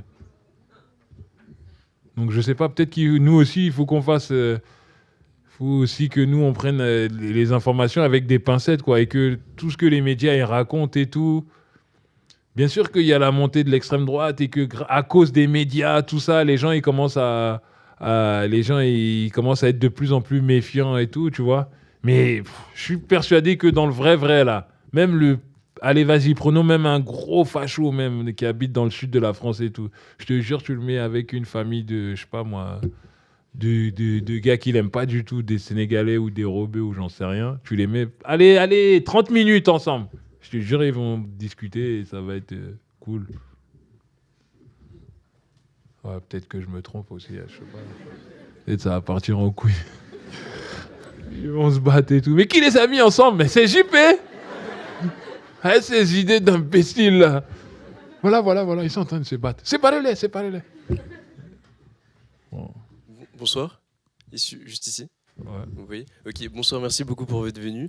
Et alors moi j'avais une question. À 2 reprises, on l'a vu avec En Place et Tout simplement Noir, vous abordez beaucoup de sujets liés à la politique, à l'engagement, au militantisme, comme vous l'avez rappelé. Ouais. Alors, est-ce que par rapport à tous ces sujets et ces angles justement que prennent vos films et vos productions générales, est-ce que ça dénote une forme de prétention politique et électorale? Est-ce que ça vous intéresserait, étant donné que vous avez produit, vous avez vu ce point de vue de la population noire et de la communauté noire en général sur la politique? Est-ce que ça vous donne envie aussi de vous engager pour la politique, dans la politique? Ouais, mais moi, mon engagement, il est dans mes films, il est dans mes œuvres. Après, oui, je suis engagé aussi au quotidien dans le sens où ça m'arrive beaucoup d'aller dans des collèges ou des lycées pour parler de mon travail, pour essayer de transmettre, pour essayer de faire comprendre aux gens qu'en fait, tout est devant et qu'on peut vraiment faire beaucoup de choses. Et donc, mon engagement politique, il est là. Il est pas spécialement de dire ouais, je vais être maire ou je vais être quoi que ce soit, mais c'est d'essayer de donner du temps et de transmettre et de discuter et de montrer que c'est possible de faire des choses. Et je suis très content quand je vais dans les collèges, tout ça, avec mon César et que les gens ils peuvent le toucher, ils regardent et tout. Je leur montre que c'est concret et que ça existe et que moi, je suis vraiment comme eux. Je suis pas spécialement spécial. Je suis vraiment un cerveau basique, man. Et si j'ai réussi à avoir le César, c'est que eux aussi ils peuvent l'avoir et ils peuvent, tu vois. Je pense que mon engagement politique, il est là. Il est dans le partage avec les gens. Voilà, mais essayer d'être maire ou député, tout ça, franchement, je m'en tape. J'ai pas le temps avec ça. Bonsoir. Bonsoir. Je voulais juste te poser une question sur le procédé créatif de l'écriture. Parce que je trouve que En Place ou Tout simplement Noir, c'est vraiment, vraiment drôle. Il y a des scènes qui sont hyper drôles. Tu citais la scène avec Jonathan Cohen et tout. Ouais. Je me demandais comment t'écrivais, comment t'arrivais à montrer quelque chose d'aussi organique à l'écrit sur le scénario. Je sais pas si tu vois ce que je veux dire. Non, je vois pas. Bah, genre en mode, la vanne, c'est quelque chose, tu sais, avec le timing, il y a plein de trucs qui rentrent en compte dans la vanne, au-delà de l'écrit. Okay. Je me demandais, comment tu montrais ça sur l'écriture, dans le scénario, tu vois. Ouais, ok. Bah, en fait, moi, je me suis rendu compte après, mais on me l'a dit, que dans mes scénarios, en fait, c'est presque comme du rap. C'est-à-dire que dans mes scénarios, ça marche avec des punchlines. Et que dans chaque scène, souvent, j'essaye de mettre des punchlines. Mais ça, je trouve que ça, en fait, ça vient du rap. C'est-à-dire que dans le rap, dans chaque couplet, tu essayes de faire un truc qui va mettre l'autre par terre, tu vois. Et ben, quand j'écris mes films, c'est quelqu'un qui m'a dit ça il n'y a pas longtemps, je m'en étais pas rendu compte. Il m'a dit, mais en fait, tes films, c'est comme du rap. Tu vas toujours chercher une punch, machin, tout ça. Et ben, je crois que mon écriture, ça vient du hip-hop. C'est qu'on essaye toujours de mettre des patates. On essaye de... Moi, ça m'intéresse pas qu'un mec qui rigole comme ça. Non, je veux qu'il rigole. Tu vois. Et je veux qu'il soit par terre. Mon but, c'est de l'attraper, le secouer, le défoncer, tu vois. Et donc, du coup, dans ma manière d'écrire l'humour, c'est une manière un peu hip-hop, quoi. On va chercher, on essaye d'aller chercher le gars, on essaye d'aller provoquer, on essaye d'aller chercher des trucs chez les gens, quoi. J'ai pas la culture du rire. C'est pas mon truc, ça. Tout simplement Noir ? Ouais, je l'ai écrit à plusieurs. On l'a écrit avec un co-auteur qui s'appelle Kamel Gemra. Et ouais, on l'a écrit à plusieurs et tout. Et en tout cas, voilà, ce que je cherche, c'est ça. C'est des effets, quoi, comme dans le rap. Mais sauf que c'est dans des films. Du coup, merci pour votre intervention. Ma question pourra porter sur le fait que dans la plupart de vos films, en fait, vous êtes beaucoup calé sur l'histoire africaine, politique, géopolitique, africaine et diasporique. Du coup, je voulais savoir en fait comment vous faites pour vous éduquer sur ces questions-là. Parce que en fait, il y a plein de références que vous faites dans vos films qui sont assez intéressantes. Et je pense que merci pour ça. Je pense que ceux qui l'ont compris le comprendront. Mais en tout cas, merci beaucoup pour. Merci. Pour non, les références, c'est des références que j'ai eues, que j'ai été chercher tout seul parce qu'on nous l'apprend pas à l'école. Les trucs de Cheikh Anta Diop, tout ça, les trucs de Frantz Fanon, les trucs de... À l'école, je sais qu'on nous a pas mal appris des trucs sur la négritude avec, comment il s'appelle, Césaire, non, Sangor, tous ces man-là. Mais tous les trucs africains, ça vient quand même pas mal de mes parents et des discussions que j'ai eues avec des potes. Parce que voilà, j'ai eu la période aussi de jeune adulte, genre 19, 20 ans, où tu sens que tu connais pas bien ton histoire et tu tombes dans le Cheikh Anta Diop. Je sais pas si vous connaissez ça, mais il y a un moment donné, tous les Renois un peu engagés, là, quand ils découvrent Cheikh Anta Diop, ils sont là, mais attends, mais c'est quoi tout ça? Mais j'ai eu cette période-là, mais je suis pas tombé dedans. Il y a des gars qui tombent dans le Cheikh Anta Diop qui se relèvent plus. Hein. Ils deviennent totalement fous. Donc les pyramides, des Noirs. J'ai eu ma période Cheikh Anta Diop, mais je m'en suis sorti tranquille. J'ai lu ça, j'ai regardé, j'ai dit ah ouais cool, tac. Après tu cherches, tu regardes machin. Donc tout ça, ça vient des discussions. Et la chance qu'on a aujourd'hui, c'est qu'il y a Internet. Moi, à mon époque, il y avait Internet, mais on n'avait pas d'ordi, man. Donc, ça sortait des discussions avec des potes, des débats. Mais quand même, je dois dire que mes parents m'ont quand même beaucoup guidé là-dedans. Parce que moi, je me rappelle que quand j'étais petit, il y avait le discours de Thomas Sankara, d'Addis Abeba, tu vois, qui passait souvent dans le fond à la télé. Mon père, c'est un ouf, lui. Il se réveille, il met la cassette de Thomas Sankara et puis il fait des trucs, le ménage, des trucs comme ça. Donc, je me rappelle que ça passait quand même pas mal en boucle et tout. Et que finalement, tu vois, ça m'a peut-être un peu influencé, tu vois. Mais mon rep, il était dans ce game-là, le game de Thomas Sankara, de trucs. Et puis même, moi, je voyais la tête du gars.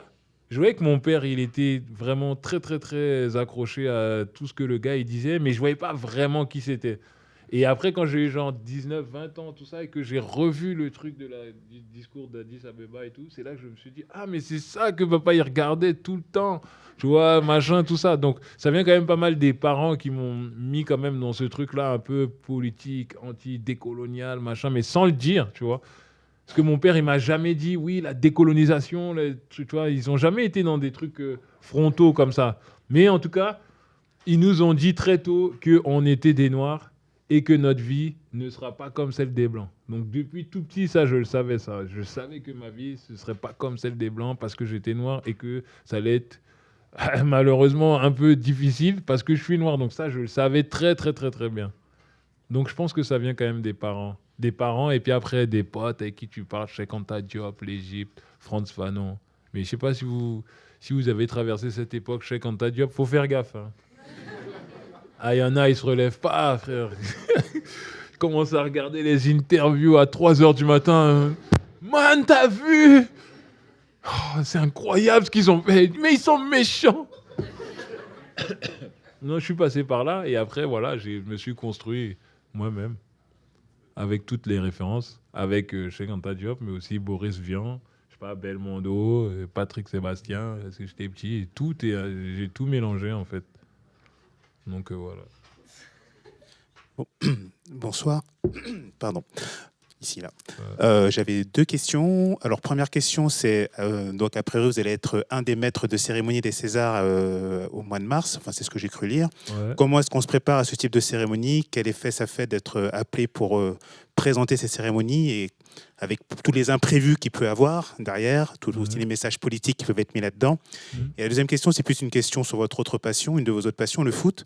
La question est de savoir aujourd'hui comment est-ce que vous voyez un peu l'évolution du foot en France et comment est-ce que vous arrivez à encore aujourd'hui dire à vos enfants le foot c'est super avec tout ce qui se passe autour, on va dire. Bon, alors on va commencer par le foot. Le foot, je trouve ça...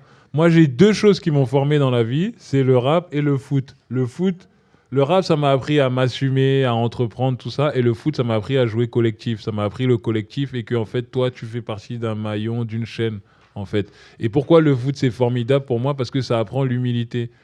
En fait, tu peux t'entraîner toute la semaine, dur, te prendre la tête, faire des exercices et tout. Et t'arrives samedi, vous perdez 7-0, man. Et vous perdez 7-0 parce qu'ils sont juste meilleurs que vous. Et donc, ça ne veut pas dire que tu es nul, ça veut dire continue de t'entraîner. Donc, et mes enfants, je leur dis encore que le foot, c'est formidable. En plus, c'est fou parce que mes enfants, genre, je leur dis... j'ai deux fils qui sont problématiques. Il y a 2 gars et 2 go. Les 2 go sont extraordinaires. Les 2 gars, man. Non, je ne veux pas mal parler d'eux. Mais je leur dis, hé les gars, à l'école, si vous n'êtes pas obligé d'avoir 18 ou 20 ou trucs, juste écoutez, restez à votre chaise et écoutez, c'est tout ce que je vous demande. En fait, donc, Ça, à l'école, je leur dis que voilà, l'école, ça permet d'apprendre à réfléchir et tout. Mais il y a un truc sur lequel je suis intransigeant, c'est l'entraînement. Faut qu'ils aillent à l'entraînement, frère. Il y a 2 entraînements par semaine, plus un match. Faut qu'ils aillent à l'entraînement. Parce que je trouve que le sport, ça apporte tellement de choses. Ça apporte tellement de base pour la vie. Alors moi, c'est le foot, parce que comme je suis un plouc, je jouais au foot quand j'étais petit, tu vois. Mais je trouve que ça apporte beaucoup de bases dans la vie, le sport collectif. Et je trouve que la pratique du sport en elle-même, le dépassement de soi, le respect des autres, le collectif, c'est trop important pour moi. Donc je trouve que voilà, c'est important qu'ils fassent ça. Et après, ta question sur les Césars, comment on se prépare ? Franchement, peut-être que je vais paraître ouf, mais... comment dire je suis pas genre comment on va dire stressé ou je me prépare d'une manière spéciale et tout, non, c'est une cérémonie des Césars. Bon, c'est la 50e, donc ça c'est quand même super, donc c'est un symbole important. C'est Catherine Deneuve la présidente, donc ça c'est super cool aussi. Mais non, ce que je veux dire par là, c'est que je sais pas, c'est un truc à faire, quoi. Je vais le faire et puis après, je passerai à autre chose. Je suis pas non plus chamboulé toute ma vie parce que je vais présenter les Césars. Mais ça, c'est mes sœurs qui rigolent vraiment pas avec ça. Parce que j'ai des sœurs aussi, j'ai 5 sœurs. Et mes sœurs, ah oui, c'est vrai, faut que je parle de mes sœurs. Mes sœurs, en termes d'engagement, ça blague pas du tout, en fait. Nous, les gars de ma famille, on est 4 frères et on a 5 sœurs. Les 5 sœurs, elles rigolent archi pas. C'est genre, elles laissent rien passer. Rien passé du tout. Moi, je suis un gars gentil comparé à ma sœur. Et quand j'ai fait Tout simplement Noir, j'ai montré à ma sœur pour qu'elle me dise vraiment ce qu'elle en pense, machin, ma grande sœur, qui s'appelle Anna et tout. Je lui ai montré et tout. Elle a regardé, elle a dit non, t'inquiète, c'est cool. Mais si elle m'avait dit qu'il y avait un problème, j'aurais tout changé. Parce que elle, c'est vraiment l'intelligence décoloniale, anticoloniale, pro-féministe, écologique, tout en même temps, en fait. Tout en même temps, mais sans forcer, hein, de manière naturelle. Si elle regarde ton film et elle te dit « Ouais, frérot, tu déconnes. Frère, faut tout refaire. » Il faut tout refaire. Donc là, elle avait vu Tout simplement Noir, elle avait bien kiffé. Elle a vu En place, elle a bien kiffé. Là, je vais lui montrer le dernier aussi. Ça me fait peur. Je vais lui montrer. Et oui, les Césars, j'ai pas de manière spéciale pour me préparer. C'est une soirée de cinéma. Donc, je vais faire mes speeches, mes trucs. Mais vraiment, je suis vraiment pas stressé. Au pire, ce sera nul. Et puis voilà. Tout simplement. Bonsoir. Bonsoir. Tout à l'heure. Si. Et qui a dit que vous faisiez partie d'une diaspora. Et ça m'a fait un peu tilter. Et du coup, je voulais vous demander, est-ce que vous considérez diaspora française, diaspora les deux ? Comment vous avez trouvé un équilibre entre les deux ? Il y a quelqu'un qui te boycotte. Vas-y, continue. Et comment vous arrivez à trouver un équilibre dans vos films aussi, à représenter les deux communautés qui sont... Enfin voilà. Comment vous arrivez à exister entre ces deux pays, disons ? Ouais, les deux cultures. Non, en fait, je pense que les deux cultures, je les porte en moi, en fait. Hein. Du coup, tu sais... tout ce que je fais, je me suis rendu compte d'un truc quand j'ai fait Tout simplement Noir, c'est qu'un film, c'est le réalisateur. C'est-à-dire que tu peux pas te cacher. Quand on voit le film là, c'est le gars, c'est le film du gars. Si t'es comment dire, si t'as des névros, si t'as des trucs particuliers, tout va se voir dans le film. La caméra, elle filme tout. Tu vois ce que je veux dire ? Donc en fait, moi, je fais pas spécialement de choix, mais en ce moment, quand même, je suis très Afrique quand même. En ce moment, je suis très Afrique. Là, j'ai donné beaucoup avec Tout simplement Noir sur la diaspora noire africaine en France et tout. En place, je fais le président français. Là, c'est bon, frère. Là, maintenant, je suis plus sur mon versant africain. Là, mon film de l'espace, c'est un truc africain. Après, j'ai un autre projet encore qui se passe en Afrique et tout. Et en fait, je sais que... Mais tu vois, par exemple, mon film de l'espace, je l'ai montré à une copine et tout. Alors ça, c'est une mission spatiale panafricaine avec tous les Africains et tout. Ma poteau, elle a regardé ça, elle a dit « Mais frère, c'est méga un film français. Toutes les blagues qui sont dedans, c'est de l'humour français, c'est pas de l'humour africain. » Tu vois ce que je veux dire ? Donc en fait, tout ce que je suis, ça transparaît sans que je le veuille. Tu vois ? Et en vrai, de vrai, j'ai quand même vécu 44 ans en France. Donc en fait, je suis français, même si je fais beaucoup d'allers-retours en Côte d'Ivoire et tout. Mais ma manière de rigoler, mon humour, Tu vois, c'est quand même très français, quoi. Il y a de l'Afrique aussi dedans, je suis d'accord. Mais en vrai, c'est très, très français. On est français, en fait. On est très français. Enfin, je parle pour ceux qui sont français. Je sais pas non plus tout mélanger. On va quand même commencer par se séparer, les Français et les étrangers. Non, mais je pense que toute ma culture transparaît dans tout ce que je fais. Et c'est un mélange des deux. Voilà. Bonsoir. Ouais, bonsoir. Ici. Ouais. On peut se tutoyer? Ouais, vas-y. Alors moi, j'ai pas de questions à te poser, c'est plutôt des choses à dire. Et puis ta prod m'a demandé de balancer une anecdote sur toi. Donc c'est ce que Ah ouais, ok. C'est ce que je vais faire. D'abord, c'est de féliciter pour ce que tu fais, ce que tu réalises, puisque j'ai un peu suivi ton parcours depuis qu'on s'est rencontrés en Guyane en 2007 ou 2008, je crois. Ouais. Et que j'ai suivi un peu ta montée, hein, ta montée en puissance. Donc d'abord, c'est te féliciter de vive voix, d'une part. D'autre part, ça concerne ce que tu as pu dire tout à l'heure sur l'engagement, la vision. Et c'est extrêmement important ce que tu dis, parce que là, tu es face à des personnes qui sont en train de construire leur vie, de bâtir quelque chose, et de leur dire que l'engagement est une chose importante, elle est fondamentale. C'est une notion que je t'encourage à dire, à répéter en permanence, parce que on a tendance à penser que les gens s'engagent moins, alors que je pense qu'au contraire, ils s'engagent peut-être différemment. Et au contraire, l'engagement aussi est une forme d'éducation, et ça se transmet. Et ça, c'est très important, à commencer par nos enfants. D'autre part, tu as dit une chose, c'est que les contacts ne sont pas... c'est secondaire. Et là-dessus, je te rejoins totalement, puisqu'en fait, je suis de l'école qui pense que c'est la vision qui compte.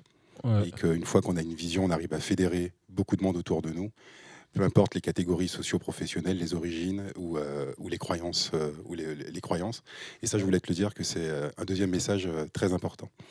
Ça, sur la partie un peu intellectuelle, disons. Sur la partie un peu plus légère, je t'encourage à aller au bout de ton projet de rap. M'encourage beaucoup. Ouais, énormément. Ouais, parce que c'est important d'encourager. Je suis d'accord. Parce que très souvent, on regarde le côté négatif, et puis on oublie aussi d'encourager les gens. Et ouais, c'est vrai. Ça, c'est important, ouais. Donc je t'encourage beaucoup, c'est vrai. C'est vrai. Mais je peux arrêter si tu veux. Vas-y. Non, sur l'autre volet, sur le volet rap, parce que tu as beaucoup parlé du rap. D'ailleurs, quand tu as évoqué le rap, ça se voyait que tu vibrais. Oui. Et justement, je t'encourage à aller vers cet album-là, parce que moi, j'ai vu un Jean-Pascal Zadi sur une table, en train de... Ce jour-là, j'ai pris c'est l'anecdote qu'il voulait. J'ai pris une claque, perso, parce qu'il y a un album que je connaissais par cœur, qui s'appelle Le combat continu d'Idéal J. Ouais. Et en fait, ce jour-là, j'ai découvert quelqu'un qui connaissait aussi bien que moi cet album. En fait. Bah oui. Et qui, en pleine forêt amazonienne, c'est là où c'est important, s'est mis sur une table et s'est mis à chanter et à prendre toute la scène, justement, en se prenant pour Kerry James parfois. J'ai trouvé ça extrêmement intéressant, et en fait, c'est juste pour te dire aussi sur ce projet-là. Ouais, vas-y, parce que effectivement, le rap est quelque chose qui a longtemps été décrié. Aujourd'hui, Cut Killer le disait il n'y a pas longtemps, aujourd'hui on est numéro 1 des ventes. Ouais. Et il y a beaucoup de messages aussi à faire passer au niveau du rap. Et aujourd'hui, ce qu'il y a de bien avec le rap, c'est que finalement, c'est quasiment tout le monde qui écoute du rap. Attends, quand je rappais sur la table debout, là, c'était avec Cédric, là, au Corbet, là-bas? Oui. Ah ouais? Ouais. J'étais un ouf. Ouais. Et il y a même des images de ça. Il y a des images? Mais on n'a jamais sorti les images. Non, il n'y a pas de problème. J'assume tout. Bon, voilà, c'est ce que je voulais te dire, et encore félicitations. Merci, c'est gentil. Donc j'étais un ouf avant, alors. Okay. Bonsoir. Bonsoir. Bon, je vous encourage aussi, mais c'est pas pour ça que je voulais vous poser une question. D'abord, je voulais vous dire bonjour, parce que de la part de toute ma famille et tous les Canets, parce que j'habite à Biéville-Beuville. Donc voilà, je viens d'arriver à Paris, donc je suis plus jeune que vous, mais j'arrive aussi et je débarque. Donc déjà, bonjour de la part de tout le monde. Et pour votre album, moi, je veux voir un feat avec Orelsan. Avec Orelsan, ouais, c'est mon gars en plus. Évidemment, vraiment la Normandie réunie. Oui. Et pour ma question, on vous a vu justement dans L'amour ouf, comme quelqu'un le disait tout à l'heure. C'était pas une comédie. Est-ce que vous voyez faire plus de rôles qui ne sont pas dans des films de comédie? Est-ce que vous voyez prendre peut-être un premier rôle dans un film tragique? Est-ce que vous voyez montrer votre engagement dans des films autrement? Ou est-ce que vous comptez rester dans la comédie et continuer comme ça? Non, en tant qu'acteur, ouais, là, je commence à avoir beaucoup de choses qui ne sont pas des comédies. Et donc là, j'en ai accepté une en janvier, je crois, janvier de l'année prochaine. Janvier 2026. Janvier-février, j'ai un gros rôle dramatique et tout que je vais faire.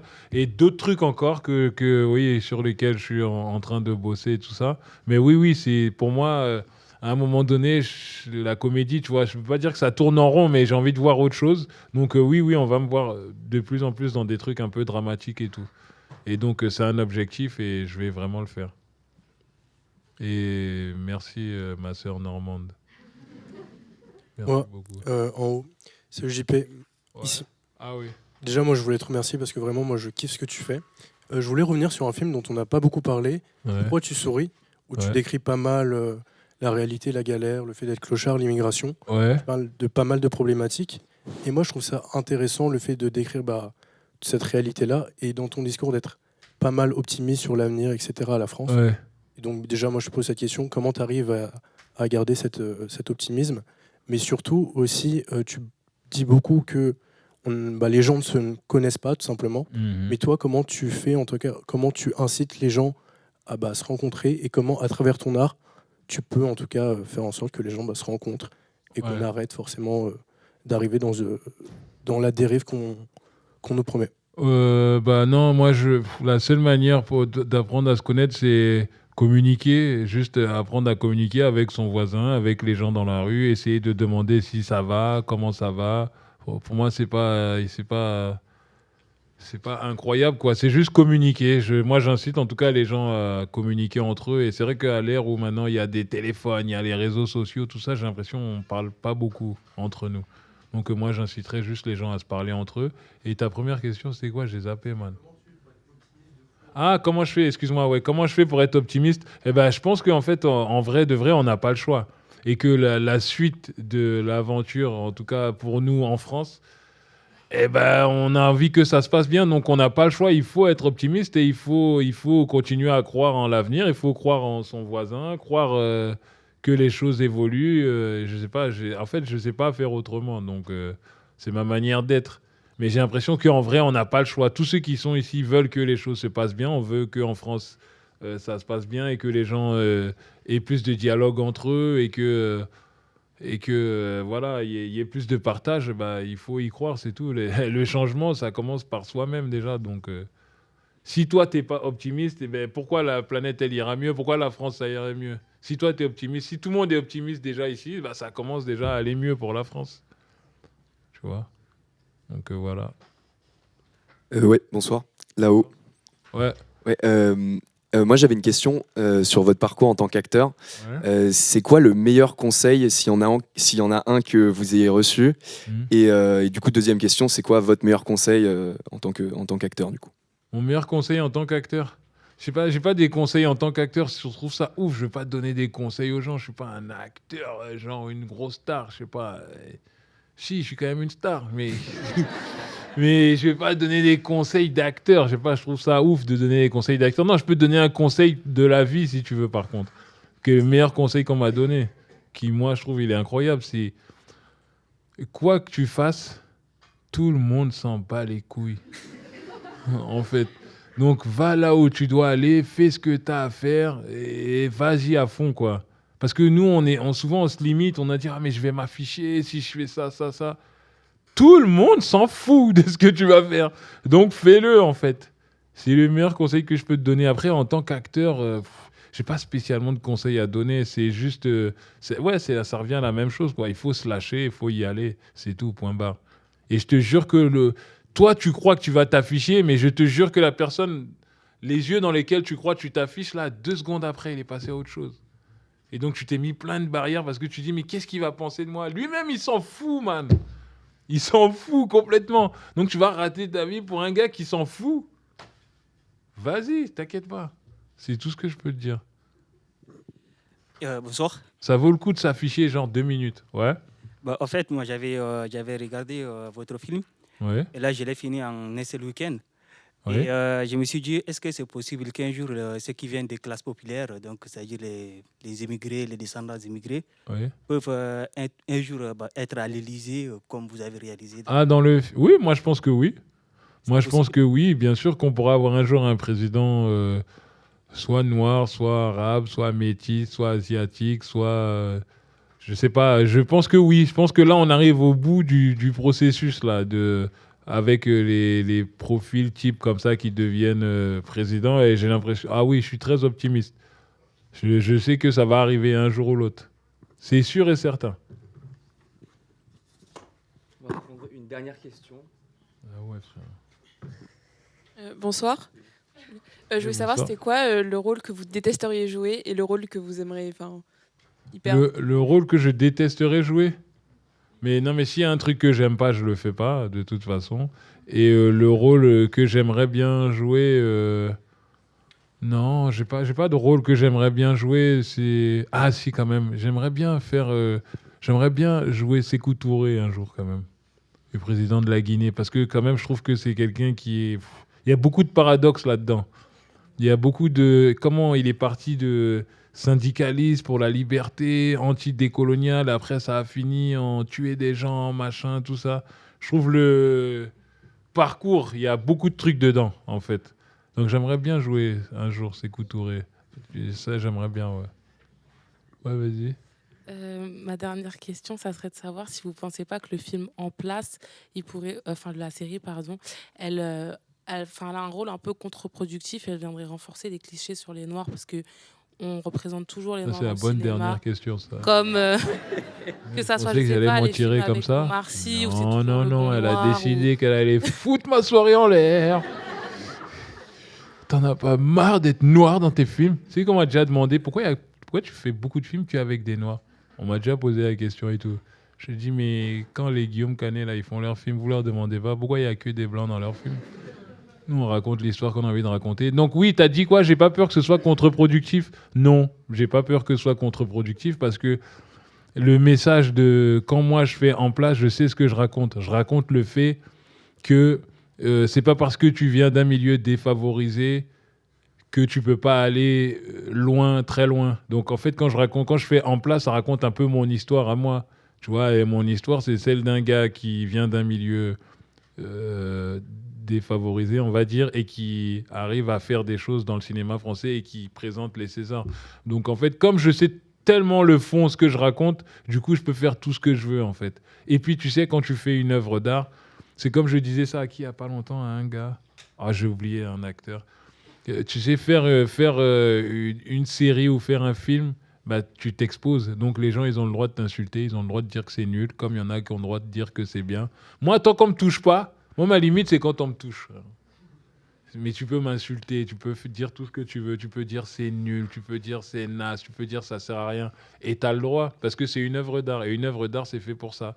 Mais par contre, sur le fond de ce que je fais, je vois à peu près où je veux aller et je sais qu'en place, je raconte mon histoire à moi à travers la série. C'est l'histoire d'un gars qui vient de nulle part et qui arrive à monter les échelons en fait, de la société. Et donc, quand je sais le message de fond, ce que je raconte, et puis je vois où je veux aller, tu vois. Tu sais, quand j'ai fait En Place, il y avait des gens qui avaient envoyé des messages de menaces à une actrice qui portait le voile dans la série, avant que la série sorte. Ils étaient en mode vous êtes des malades, vous rigolez avec le voile, toi on va te faire des dingueries. Non, il y avait un message qui était vraiment très marrant par contre. Il y a un gars, il a dit il a menacé, c'est pas marrant mais c'est un peu marrant.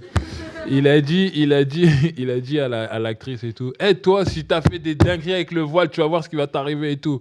Ouais, vas-y, non, JP on l'aime bien lui, il y a pas de problème. Mais toi, je dis mais attends, il a réussi à mélanger menace et en même temps il m'aime bien. Et donc, du coup, la série, elle est sortie. Et bon, les gars, ils ont vu qu'il n'y avait rien dedans, tu vois. Et même, je pense qu'ils ont rigolé, même. Et du coup, il n'y a rien eu après. C'est que moi, je ne ferai jamais un truc pour offenser des gens, en fait. Je ne ferai jamais un truc, genre, offensant, qui fera du mal à des gens, tu vois. J'essaye toujours de faire en sorte que les blagues et les choses soient faites pour que tout le monde puisse rigoler et que, tu vois, moi, je me prends pas au sérieux. La situation n'est pas sérieuse. Donc, je peux me permettre de dire ça sur ça, tu vois.